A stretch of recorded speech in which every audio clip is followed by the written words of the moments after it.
প্রমাণ হলো তারেক রহমানের বিরুদ্ধে সব মামলা ছিল ষড়যন্ত্রমূলক। মির্জা ফখরুল। ২১ আগস্ট গ্রেনেড হামলা মামলায় বিএনপির ভারপ্রাপ্ত চেয়ারম্যান তারেক রহমান সহ সব আসামি খালাস পাওয়ার স্বস্তি প্রকাশ করেছেন দলটির মহাসচিব মির্জা ফখরুল ইসলাম আলমগীর। আজ রোববার যুক্তরাজ্য থেকে পাঠানো এক বিবৃতিতে তিনি এই স্বস্তির কথা জানান। বিচারপতি এ কে এম আসাদুজ্জামান ও বিচারপতি সৈয়দ এনায়েত হোসেনের সমন্বয়ে গঠিত হাইকোর্ট বেঞ্চ আজ রোববার ২১ আগস্টের গ্রেনেড হামলার মামলার রায় দেন। ফলে এই মামলায় বিএনপির ভারপ্রাপ্ত চেয়ারম্যান তারেক রহমান, সাবেক স্বরাষ্ট্র প্রতিমন্ত্রী লুৎফুজ্জামান বাবর সহ দণ্ডিত সব আসামি খালাস পেলেন।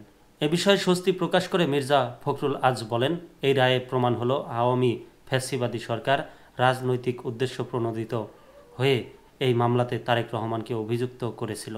তারেক রহমানের বিরুদ্ধে আনা মামলার অভিযোগ থেকে তিনি আইনগতভাবে মোকাবেলা করে উচ্চ আদালত থেকে বেকসুর খালাস পেয়েছেন। মির্জা ফখরুল বলেন, ঐতিহাসিক রায়ের মধ্য দিয়ে আবারও প্রমাণিত হলো যে তারেক রহমানের বিরুদ্ধে আনা সব মামলাই রাজনৈতিক ষড়যন্ত্রমূলক ছিল। এ রায়ের পর বিকেলে নয়াপল্টনে বিএনপির কেন্দ্রীয় কার্যালয়ের সামনে আনন্দ মিছিল করেন বিএনপির নেতাকর্মীরা। মির্জা ফখরুলের এ বিবৃতি গণমাধ্যমে পাঠান বিএনপির চেয়ারপারসনের মিডিয়া উইংয়ের সদস্য সায়রুল কবির খান।